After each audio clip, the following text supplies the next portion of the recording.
Today we're going to take a more in-depth look at the premise of carrying without a round in the chamber. I didn't think this would be such a big video. I didn't think there would be that big of a deal. In fact, when I'm hanging around with most of the instructors and friends, people are like, why are you going to make this video? Everybody knows you carry a round in the chamber. Well, as it turns out, not the case. Not the case. Some people, very surprising, even quote-unquote gun people, think it's still a good idea to carry without one. So we're going to take a realistic look, right? Yep. At what is going to happen with and without. So let's get started. So in this demonstration, Saul here is going to be carrying a gun. He's not going to have one in the chamber. Now, what we're going to do to simulate all this to make this as real as possible is that when, if Saul's able to get this gun out, if he takes his hand and swipes it across the top, whether it's real or not, we're going to assume that was a legitimate rack. Okay? So if he can pull this out, rack it, and press the trigger, then obviously he gets me. Now, I'm not going to use any jiu-jitsu or martial arts or anything of any kind. Just a guy my size, and I see a gun, and I react normally. Now, I'm going to be the bad guy in this case, and so first thing I'm going to do is approach Saul in the most realistic and basic way I can, and we're going to see what plays out. But at some point, he's going to feel that he's threatened and needs to use lethal force, and we'll see how this goes. Hey, man, you got any money? No, I don't. Hey, give me all your money. Give me all your money.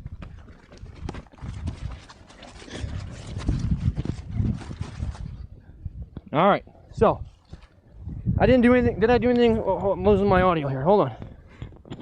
Did I do anything fancy there? Any martial art move? Anything at all? Nothing super. I did a stupid grab. I held onto the gun for dear life.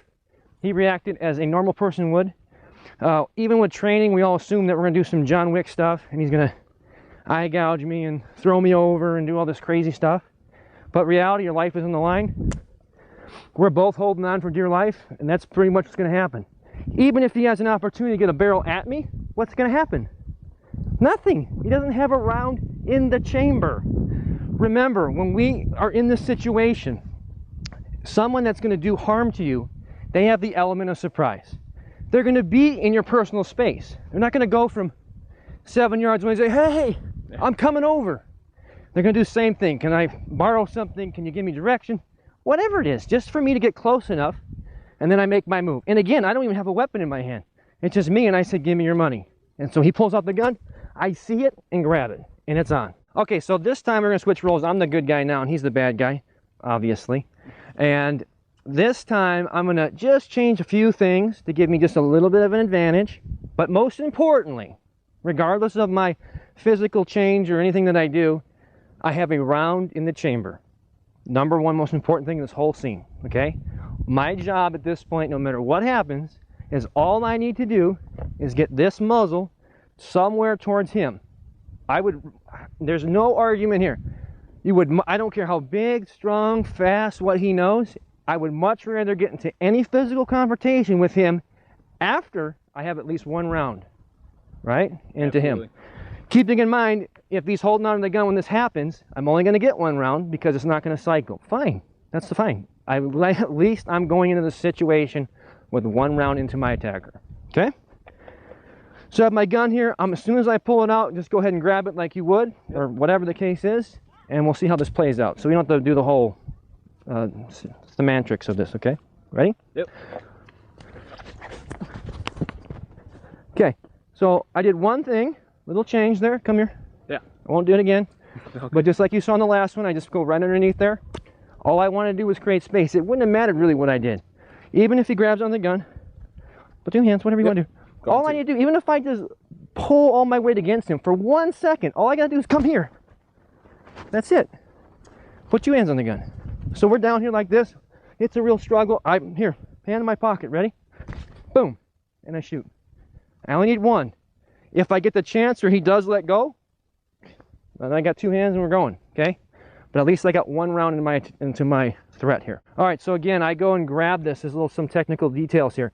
I grab this gun with him. Again, he's carrying it the only way we carry a gun, with a round in the chamber. And he has it close to his body. If he's going to disengage with this hand, so he's going to come up for an eye gouge or whatever the case is, he doesn't want to do that if we get into a struggle and I get his arms out extended, because as he disengages to get me, even if we're close enough, this is his weak point. Now, odds of me being, a disarming person and a martial arts expert, Probably slim, but let's just assume, worst case scenario, that I do know some stuff, and I am going to be able to take this gun. So he doesn't want to do this when his arms are extended. If that's the case, he's just going to hold on and take that shot. Now, what he would do in this case is, as the gun comes up, if I grab it and he's able to keep it close to his body, he's going to bring his hips around this way, so that if he disengages to come towards my eye, or whatever the case is, you'll notice that because the gun is towards his body, I can't disarm against all 4 of his fingers. That just doesn't make any sense. And he's still pointed at my pelvic girdle, so he can still take a shot. But even if that's the case, and I get it away from him this way to try to turn into him, because his body is here, I can't disarm him. His body is here, and at the same time, he's digging in my eye, or whatever the case may be, or the pressure point that I showed you guys before, a myriad of other things. Okay, so he's going to bring the gun up. I grab. Okay, he turns sideways. See when he turns sideways? So if he disengages, where am I going to go? Against his body. And he's already got a thumb in my eye, or whatever the case is. So back off. Okay. So this is going to be about managing distance against someone I don't know, and maybe a little bit of a technique that I'll show you guys that may help you. And realistically, how I would approach this, which actually probably wouldn't be with a gun to begin with. So go ahead and do your thing. Hey man, you got any money? Let me check here. No, give me your money. Whoa, stop. Now, I don't know if you guys can see this, but I obviously haven't deployed it because he's so close and it's real. But there's my knife, okay? Now, back up for a minute. Yep. What I did, which looked totally normal, is I went like this, like I'm checking for money or whatever, cigarettes, lighters, whatever the hell he asked me for, okay? I go like this. I'm obviously not checking for what he's asking for. What I'm doing is putting my hand on top of my knife with my fingers at the bottom here. See this? So that when my hand comes down, I'm actually clearing the knife from my pants. I could, in fact, as he comes in, use it not as a knife, but just as a hard object to strike. Obviously, I can deploy that, okay? Ideally, in a perfect world where I had the time, I would like to have it this way, in this grip, but I don't really care.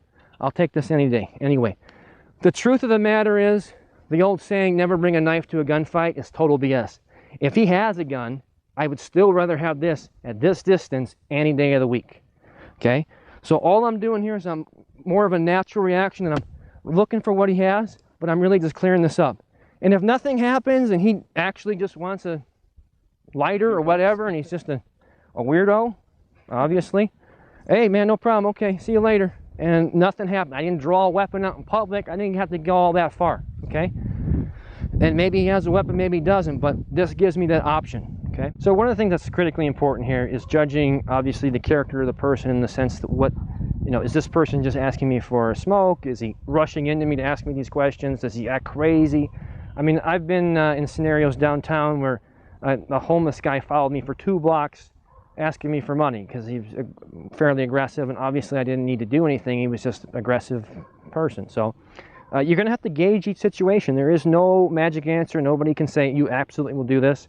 This is a scenario where we're just assuming that we're going to go to lethal force because of whatever the scenario that presented. So watching the body language is super important, and how he reacts. A lot of times, I mean, I have no issues with saying, hey man, I don't know you, but that's good. I don't have what you're asking for. Just stay back there, okay?